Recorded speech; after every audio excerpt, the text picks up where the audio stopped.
Autism में मेल्टडाउन्स बहुत ही ज़्यादा कॉमन है और बहुत बार पेरेंट्स ये कंप्लेन करते हैं कि उनके बच्चे मेल्टडाउन सिचुएशंस में बहुत ज़्यादा रहते हैं या कहीं न कहीं हम ये एक्सेप्टेंस भी रखते हैं कि ऑटिस्टिक बच्चे मेल्टडाउन सिचुएशन में जाते ही जाते हैं। तो ऐसा कुछ ज़रूरी नहीं है कि ऑटिस्टिक बच्चे मेल्टडाउन सिचुएशन में जाते ही जाते हैं। अगर हम इनके रूट कॉजेज़ पर पहले से काम करें या इनके ट्रिगर पॉइंट्स को पहले से ही समझें और मैनेज करने की कोशिश करें, तो हम ऑटिज़्म में मेल्टडाउन्स को काफ़ी हद तक कंट्रोल कर सकते हैं। हेलो डियर पेरेंट्स, आज की वीडियो में हम मेल्टडाउन्स के बारे में ही बात करेंगे, खास तौर पर ऑटिस्टिक बच्चों में even even in adults. Autism में मेल्टडाउन्स क्या होते हैं, क्यों होते हैं और इन्हें हम कैसे रोक सकते हैं या मेल्टडाउन सिचुएशन में हमें क्या करना है, इन सब चीज़ों के बारे में हम आज की वीडियो में बात करें। सबसे पहले हम समझते हैं ऑटिस्टिक मेल्टडाउन क्या होता है।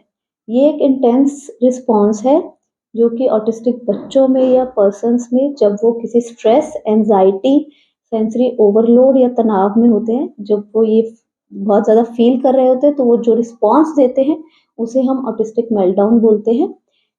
ये एक इनवॉलंटरी एक्शन है, मतलब कि ये कोई भी जानबूझकर नहीं करता, सोच समझ कर नहीं करता, इसका कोई मोटिव नहीं होता। इसलिए अगर हम इसे जिद या टेंट्रम्स के साथ रिलेट कर रहे हैं तो ये बिल्कुल गलत है। मेल्टडाउन्स इसलिए हो रहा है क्योंकि बच्चा उस समय उस सिचुएशन के साथ कैसे डील करना है उसे समझ नहीं पा रहा है, कैसे रिएक्ट करना है, कैसे कॉप अप करना है वो समझ नहीं पा रहा है। इसलिए वो जो रिएक्शन वो दे रहा है उसे हम मेल्टडाउन कहते हैं, जिसमें बहुत ज़्यादा उसका जो बिहेवियर है वो तीव्र होता है, असहज होता है। नेक्स्ट हम बात करते हैं ऑटिज़्म में मेल्टडाउन क्यों हो रहे हैं। कुछ ऐसे सिचुएशन होते हैं या कुछ ऐसे ट्रिगर पॉइंट्स होते हैं जिनकी वजह से जनरली हम देखते हैं कि बच्चे मेल्टडाउन सिचुएशन में चले जाते हैं, जिसमें से सबसे पहला है सेंसरी ओवरलोड। बहुत ज़्यादा ब्राइट लाइट, बहुत लाउड नॉइस, बहुत ज़्यादा क्राउडी एरिया, बहुत ज़्यादा स्ट्रॉन्ग स्मेल। इस तरह के जब सेंसरी इनपुट्स जो बहुत ज़्यादा हाई अमाउंट में बच्चा रिसीव कर रहा है और वो नहीं समझ पाता है कि उसे उसके साथ कैसे डील करना है, कैसे उसको रेगुलेट करना है। ऐसे में बच्चा जो बिहेवियर शो कर रहा है वो मेल्टडाउन बिहेवियर है, जिसमें बहुत ज़्यादा हाइपर हो सकता है, बहुत ज़्यादा क्रैंकी हो सकता है, बच्चे चिल्लाना शुरू कर देते हैं, बच्चे हिट करना शुरू करते हैं या कई बार बच्चे कोशिश करते हैं उस सिचुएशन से भाग जाएँ, या बहुत बार ऐसा होता है कि बच्चे एकदम शांत होकर बैठ जाते हैं और किसी के साथ किसी भी तरह का कोई भी कम्युनिकेशन नहीं करते। सेकंड है हमारे पास चेंज इन रूटीन। कभी कोई इनप्रेडिक्टेबल इवेंट हो जाता है या एक्सपेक्टेड रूटीन से हम कुछ अलग करते हैं, तब भी बच्चे मेल्टडाउन सिचुएशंस में जाते हैं। बच्चे कुछ एक्सपेक्ट कर रहे हैं कि ये चीज़ ऐसे ही होनी चाहिए पर वो वैसे नहीं हो रही है, बच्चे उस समय भी मेल्टडाउन शो करते हैं। नेक्स्ट है हमारे पास इमोशनल स्ट्रेस या फटीग। इमोशनली बच्चा बहुत ज़्यादा स्ट्रेस आउट है, उसे बहुत ज़्यादा एंजाइटी है, वो अपनी फीलिंग्स को कंट्रोल नहीं कर पा रहा या अपनी इमोशंस को रेगुलेट नहीं कर पा रहा और काफ़ी दिनों से वो किसी न किसी मेंटल स्ट्रेस या फिजिकल स्ट्रेस में है। ऐसे में भी बच्चे मेल्टडाउन सिचुएशंस में चले जाते हैं। हमें इन सभी ट्रिगर पॉइंट्स को का ध्यान रखना है, क्योंकि जनरली ऑटिज्म में बच्चे इन्हीं चीज़ों की वजह से मेल्टडाउन शो करते हैं। अगर बच्चा मेल्टडाउन सिचुएशन में है तो उस समय पेरेंट्स को क्या करना है? Stay calm. हमें बिल्कुल काम रहना है और कोशिश करनी है बच्चे को थोड़ा-सा ऐसी सिचुएशन के बाद हम समय दें जिससे वो रेस्ट कर सके या उस सिचुएशन से रिकवर कर सके। नेक्स्ट है avoid any kind of demand or apology at the time of meltdown.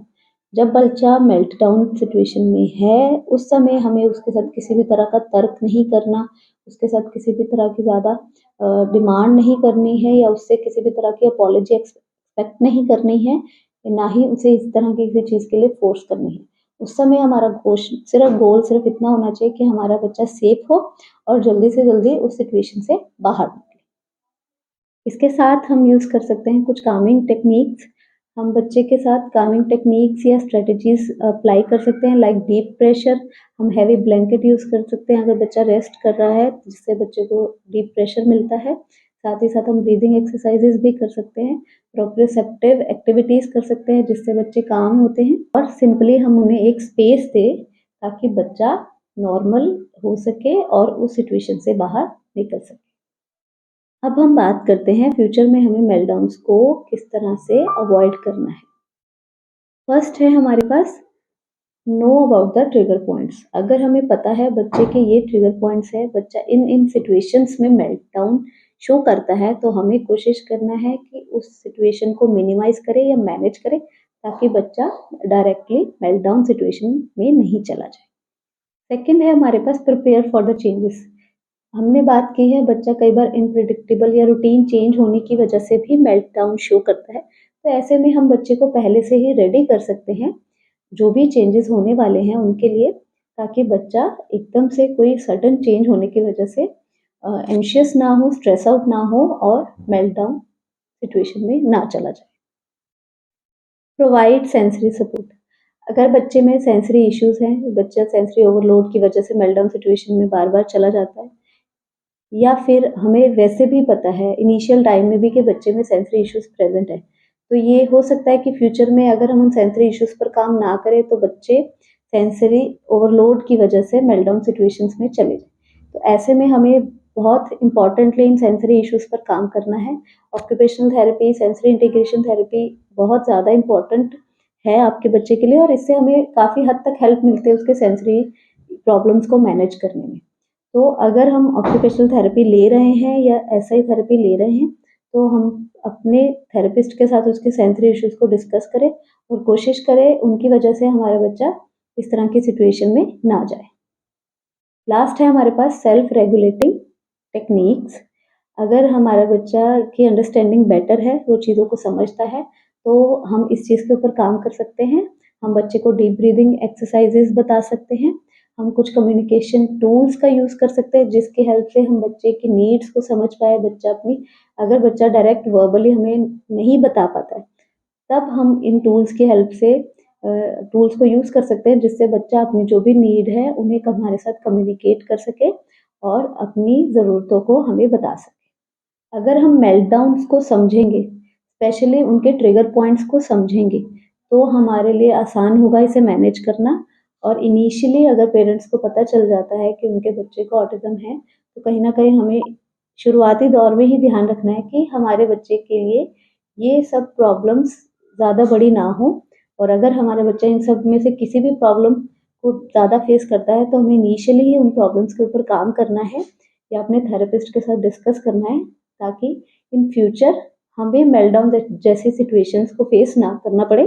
Because हम चाहें और अगर हम सही तरह से अपने बच्चे को इंटरवेंशन दे रहे हैं, सपोर्ट कर रहे हैं, तो हम इस सिचुएशन को बहुत अच्छे से अवॉइड कर सकते हैं।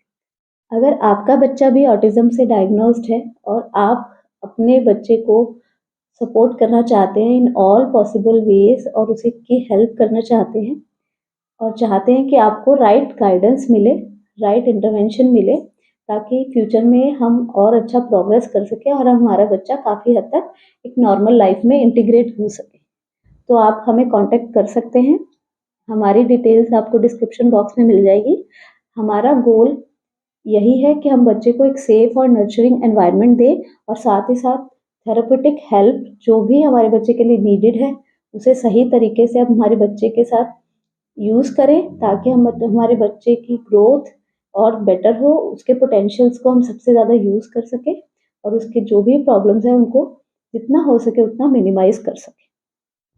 अगर आपको मेरी ये वीडियो यूज़फुल लगती है, काफ़ी हेल्पफुल लगती है या इन्फॉर्मेटिव लगती है, तो please like my video, share it with other parents also.